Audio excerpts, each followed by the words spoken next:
Hey everybody, Tekking101 here, and on today's edition of Geography is Everything, we're going down.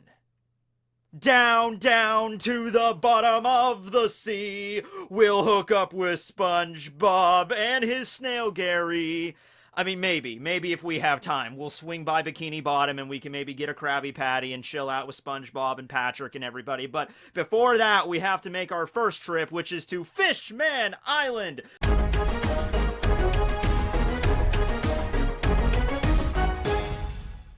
Located 10,000 meters down, or 30,000 feet if you're not a fan of the metric system, which I, as an American, am certainly not. But yes, this is a really cool island, not just because this is where the Fishmen and the Merfolk hang out, and it's an island that was set up in the series for like hundreds of chapters before we finally got there. Remember that? Remember how freaking rewarding it was when the Straw Hats finally managed to get to Fishman Island? Because right after Water 7, right after the whole Ennie's Lobby thing, they found out, like, oh, the log pose is reset, and Granny Kokoro came up to them and said, oh yeah, the next island should be Fishman Island. And they're like, oh great. Then they get lost in the Devil's Sea and they run around Thriller Bark and they're like, okay, well that was a crazy adventure. Now we can certainly get there, right? But then they ran across Duval's group afterwards, had to make a detour at Sabaody. Kami got kidnapped, the Straw Hats got separated, spent 2 years training, come back to Sabaody, and then they could finally make the trip down to the ocean depths.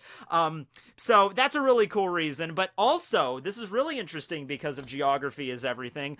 This is one of the islands that Oda really went crazy with the map. Alright, so we actually know the names of a lot of different towns and landmarks on the island proper, as well as the Ryugu Palace, which is located above the island, and even some locations around it, like the Sea Forest, and the Fishman District, and the NOAA, which are not located actually in the island bubble, but around it.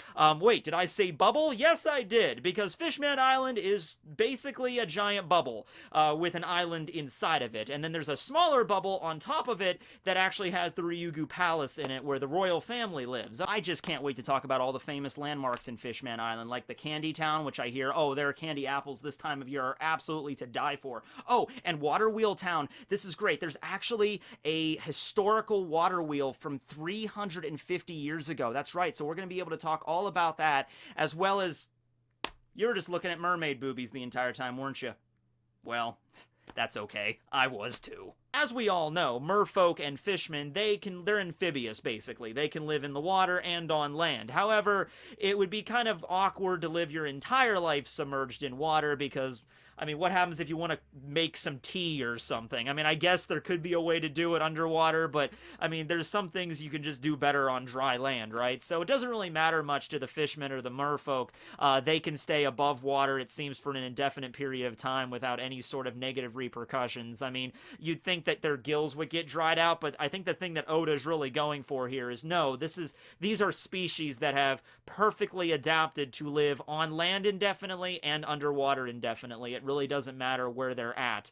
Now, there is some biological issues with the merfolk because, you know, they don't have legs. Some of them do, like they have octopus legs or squid legs or something, so they can kind of wiggle around like that. But there's other merfolk, you know, like Madam Shyarly, who's a shark mermaid. Yeah, there you go, shark mermaid, and she doesn't have legs. So what they do in that case is they actually have these things called bubbly coral that can actually produce a bubble, the same as the bubbles as Sabaody Archipelago that are created by the hustle muscle mangrove trees.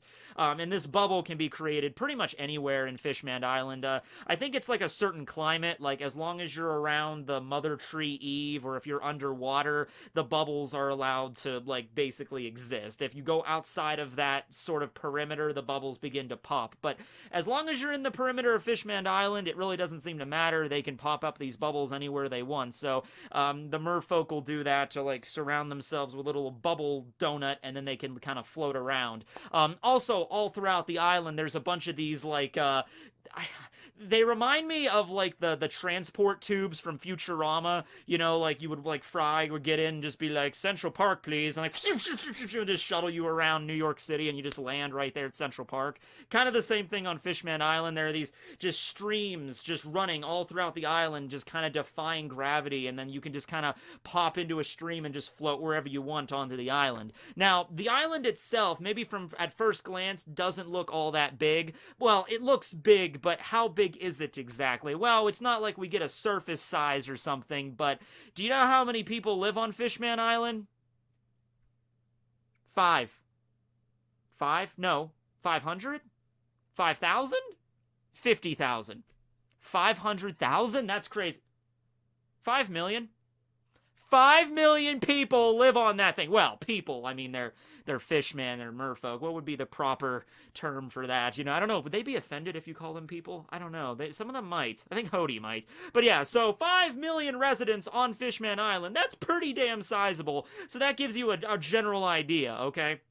Now, to be fair, I don't know if this accounts for all the fishmen that live outside of the island in the Fishman district, which is like basically where the NOAA used to be held, okay? So the NOAA is this giant ship that was left over at the Void Century, and apparently it's connected to the promise that Joy Boy had with Poseidon, and we don't exactly know what the NOAA is going to do, but this is basically a huge landmark that every fishman, every merman, and merfolk know about, and this is where the fishmen actually had their little community at, and it was outside of the island, like right on the other side of it, and they just basically stayed underwater for the most part. Now, this area, this district has since been closed off ever since the issue with Hody, because I think they were afraid that because the first time this happened, they kind of shuttled all the fishmen away into this one district, and then that's when Hody started gaining power and followers and everything, so they felt like if we keep it open, we might create another Hordy or another Arlong or something, so they closed that off, and King Neptune was like, I hereby decree as the king that all the fishmen are welcome on the main island. So yeah, there was a little bit of prejudice going on there. There was like, not really even prejudice, it was just kind of like, that's the dark, seedy part of Fishman Island where all the ne'er-do-wells kind of congregated.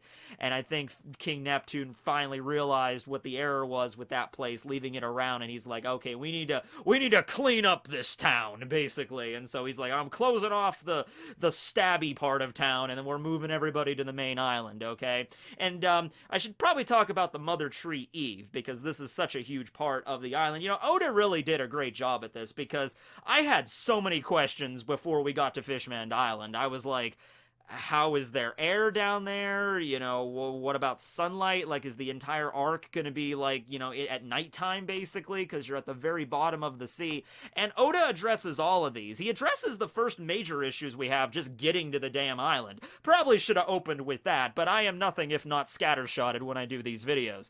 But yeah, just the process of getting from Sabaody to, you know, Fishman Island. I mean, they explain in a general sense where Fishman Island is.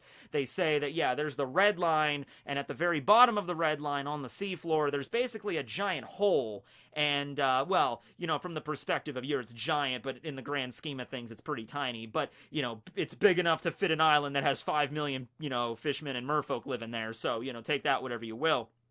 You might think, oh, okay, get a ship at Sabaody, get it coated so it can survive the underwater depths, and just done! We're here! That was such a nice little pleasant little journey. It's like a little roller coaster just coasting down. No. Oda goes into the whole thing with like surface currents and deep sea currents, and there's like whirlpools and maelstroms and stuff that are underwater, and all these horrible things that can kill you on your way down. So instead of this, it's kind of like this. Deep sea, abyss, Fishman Island! You know, it's a little bit, that was a little bit, brightened up to make it look like a fun little amusement park ride. Like, whee! in reality, you have a significant chance of getting devoured by a giant sea monster, or crashing your boat against a rock, or some combination of the two, or just in general, the sea currents just wishing your ship away to some god knows part of the ocean depths. The bubble eventually pops, and then you get to either, well, to be fair, in that situation, you probably wouldn't succumb to drowning. It would probably be the pressure that, caps you off at that point. Oh god, could you imagine that? Like, now I get why Chopper and Usopp were terrified when they were heading down after Nami was explaining this to everybody. Like, here's all the dangers with the ocean depths, and they're like, oh my god, why? Because that coating, that little layer of bubble is all that separates you from a crushing underwater death. Okay. So, yeah, but anyway, if you can finally manage to get your way down to Fishman Island, you see this beautiful place that's completely basked in sunlight. How does sunlight exist down in the ocean depths? Well, it normally doesn't, but thanks to a magical tree, mystery tree, there's a difference between mystery and magical, called the Sunlight Tree Eve. This allows the sunlight to be transferred up from the surface. So the hustle muscle mangrove trees that exist at Sabaody, they're just kind of like the branches of this main tree. All right, and the tree is like right next to Fishman Island. Like, here's the tree, and then here's the bubble of the actual island, like located right next to it. Okay, and I guess it would be the Sabaody archipelago that's like the top of this tree, or maybe the mother tree. It actually extends above the surface in some other point in the ocean. We've just never seen it yet. But it doesn't really matter. The sun from the surface hits the tree, and the sunlight, and not only the sunlight, but also the nutrients and everything that sunlight, like vitamin D, get your adequate source of sunlight, kids, all the UV radiation as well, I guess, all gets absorbed into the Sunlight Tree Eve and gets transmitted like a cable all the way down to the bottom of the ocean. So that's why you can have sun, and you can get a nice tan, and the island is big enough, the bubble is big enough, so you can have things like condensation and precipitation. So there's things like clouds and even rain down on Fishman Islands. You know that science experiment you would always do in 3rd grade, where you'd like take a soda bottle or something and do like a weather experiment with like the condensation? It's kind of like that, except 5 million residents are living in your giant soda bottle. So just make sure it's safe, right? But yeah, that's how that whole thing works. And for the actual air, they actually have a conditioning system, because the air gets transmitted from the tree as well, but they don't just funnel it directly into the island. They basically, the Fishmen, they created this giant like air tank that's on the side of it, and it's the air conditioning system. So that way they can make sure an adequate amount of air is pumped into the island. So maybe it doesn't, because you figure if there's too much air, that could lead to some issues, not even the least of which being the bubble maybe bursting, but if there's too much oxygen in the environment, yeah, and on the opposite end of that spectrum, if you're breathing out too much carbon dioxide, that could also lead to some issues. So it's probably a good thing they have that conditioning system there as kind of like a buffer. So it's like, oh, there seems to be a little bit too much carbon dioxide in the bubble. Like, all right, well, let's filter that out, and they can maybe funnel that out into the deep sea and keep it, out of the bubble, so everyone can live without dying. So that would be good as well there. So at this point, you might be asking yourself, how exactly does one gain entrance into Fishman Island, Tekking? It must be a rather complicated procedure. I was like, well, I'm so glad you asked, because I actually prepared some highly detailed diagrams just for this occasion. Those are Shirahoshi's boobs, which, as impressive as they may be, a diagram they are not. So can we get to the... Okay, there we go. Alright, so this is actually funny because the Straw Hats don't actually gain entrance to Fishman Island the traditional way. Go figure, right?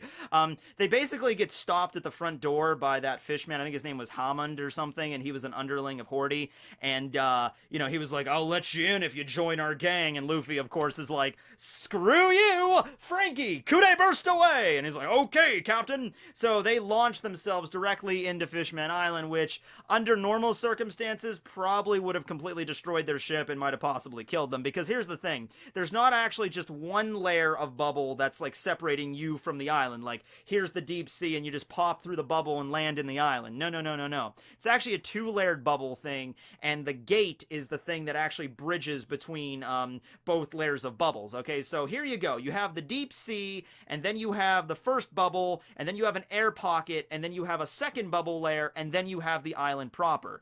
The main entrance or the main gate is sort of like a tunnel that extends from the deep sea area into the actual island. And what a ship would normally do is it would arrive at the ocean depths, it would be coated, and then the gates would open up, and then the deep sea water would flood in.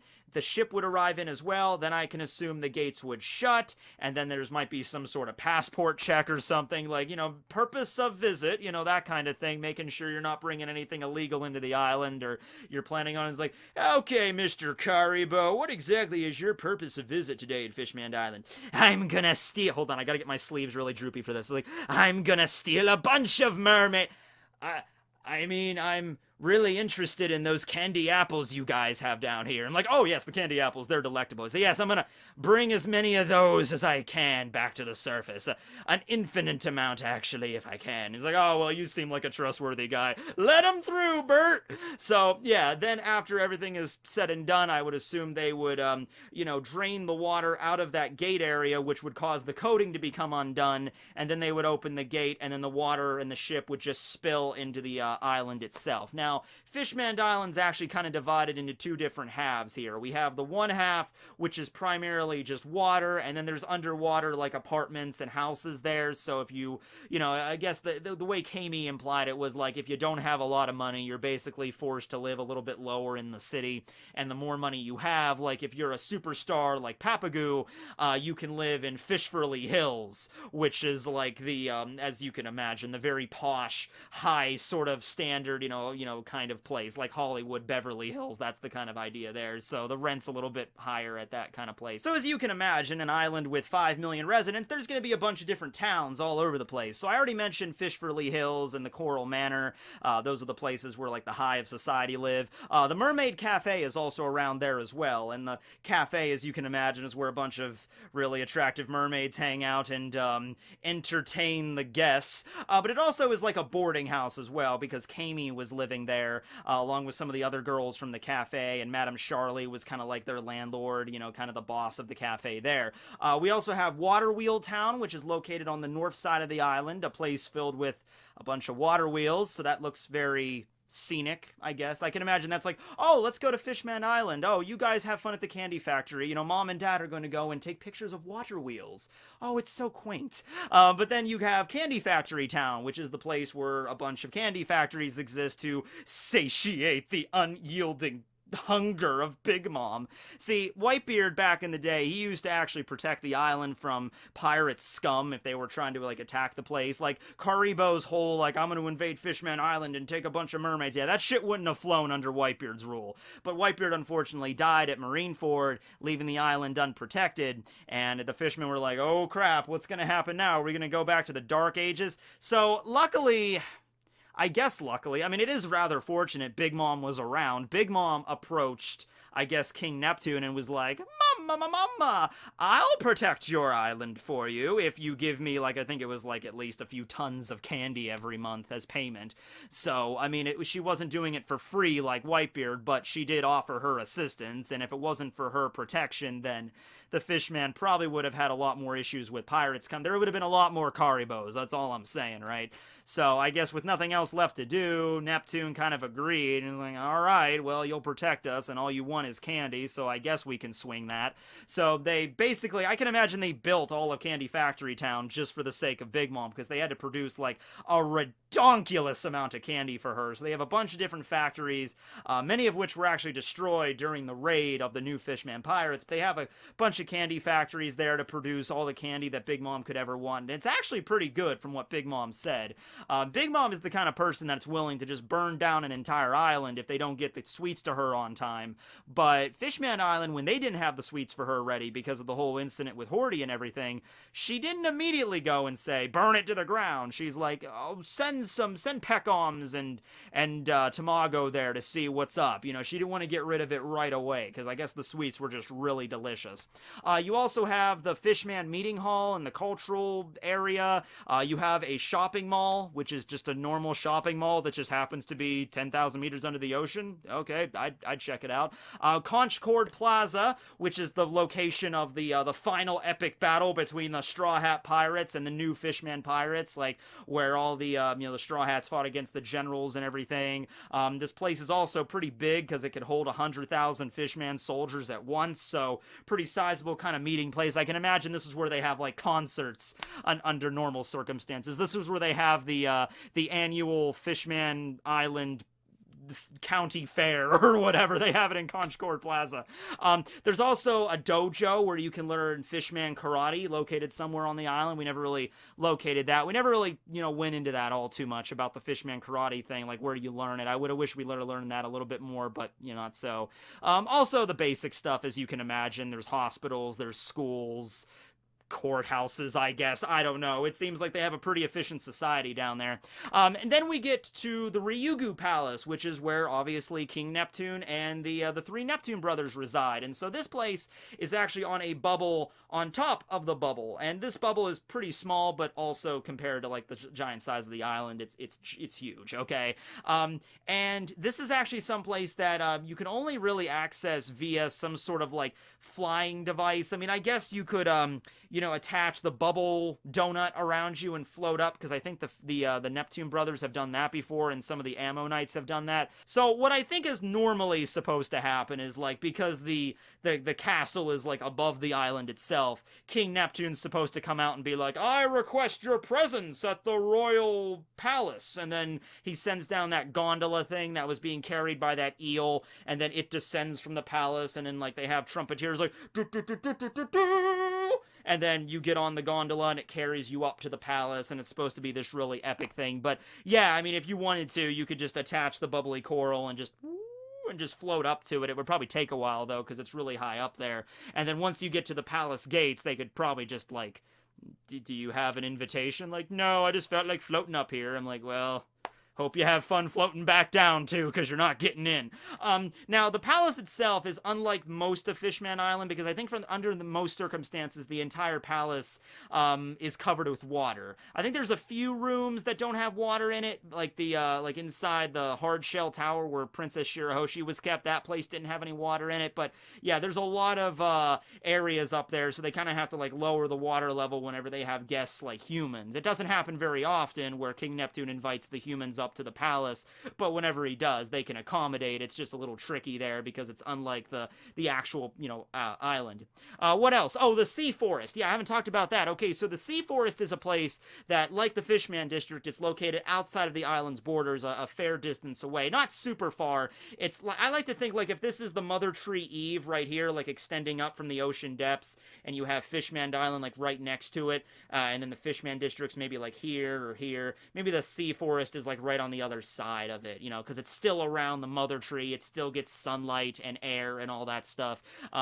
There is like a giant coating around the forest, so once again, if you are a landlubber and you can't breathe underwater, then you can walk around the Sea Forest, have a nice leisurely stroll. This is where Otohime's grave is. It is currently the resting place of the NOAA.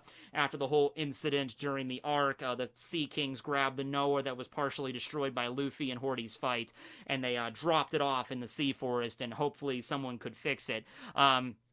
Now, luckily, Tom's brother, Den, was actually hanging out there in the Sea Forest, and he's a shipwright, and he was just kind of chilling out, and all of a sudden, the NOAA crashes down next to him. He's like, oh, what the hell? So, no, he's not a fishman, he's a merman, yeah, because that was the whole thing. They had the whole discussion with, like, Frankie about genetics and everything, right? So, he's a shipwright, so I think Den should be fairly easily, I mean, it's really just a giant wooden ship. I mean, it would probably take some time to repair everything, but it's not really all that complicated, I don't think, because the ship is from the Void Century, so yeah, I think they should be able to repair it, no problem. But yeah, the Sea Forest, it's just because it's underwater and it gets direct sunlight, you have all of, like, the underwater foliage, but because it's getting direct sunlight, then it can kind of operate in a sort of, like, it evolves in a different way. Because, obviously, there's, like, plant life and stuff on the bottom of the ocean, but it doesn't get sunlight, so it has to have some other way to live without photosynthesis, at least not the traditional way. I honestly probably should have done some research onto, like, how does seaweed exist at the bottom of the ocean because it doesn't get any sunlight. You know, like, how do plants exist without photosynthesis? But hey, life finds a way. They evolve some way to do it.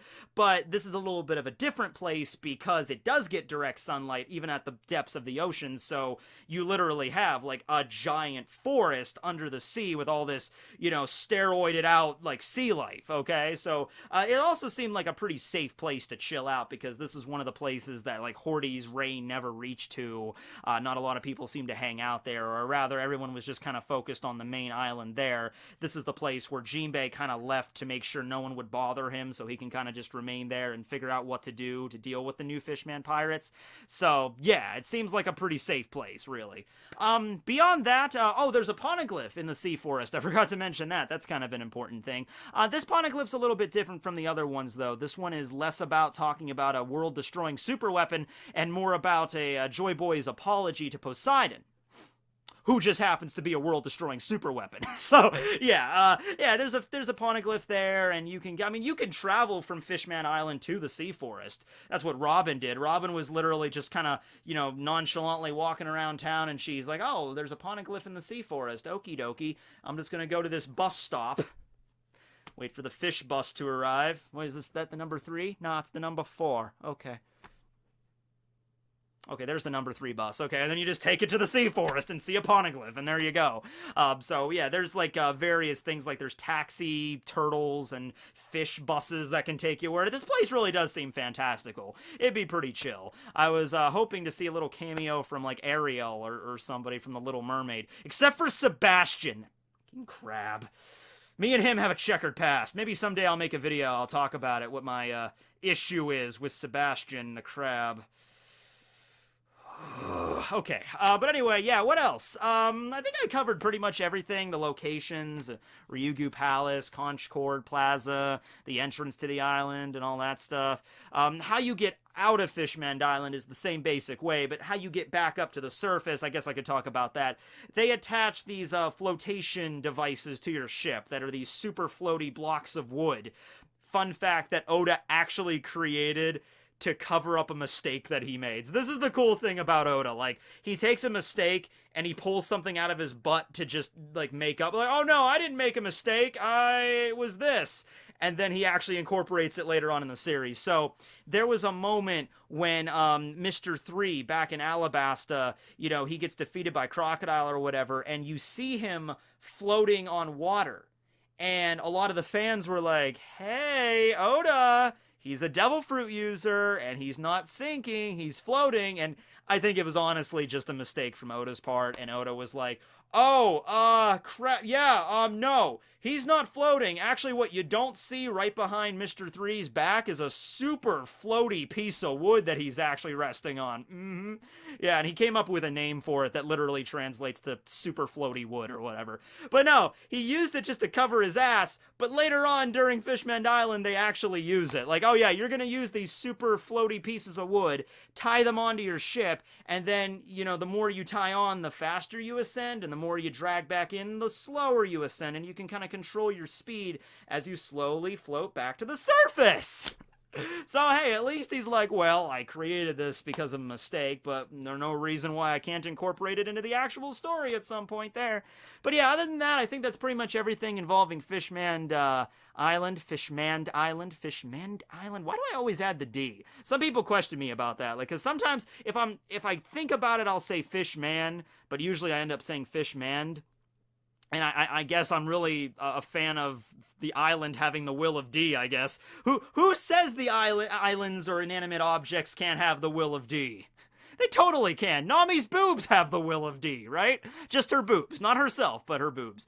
Or her bra. That's a better one. Yeah, Nami's bra has the will of D there. Anyway, ending out the video, I got nothing really else for you guys, except for the fact that one day, Fishman Island's gonna burn to the ground, according to Madam Shyarly's predictions, which are always accurate. So, yeah, all that beautiful stuff I just talked about, you know, Waterwheel Town and the beautiful plaza and how they have that air conditioning system to make sure everything's just balanced just right and that neat little entrance gate and everything. Yeah, that's going to be a smoldering pile of ash in maybe a few years.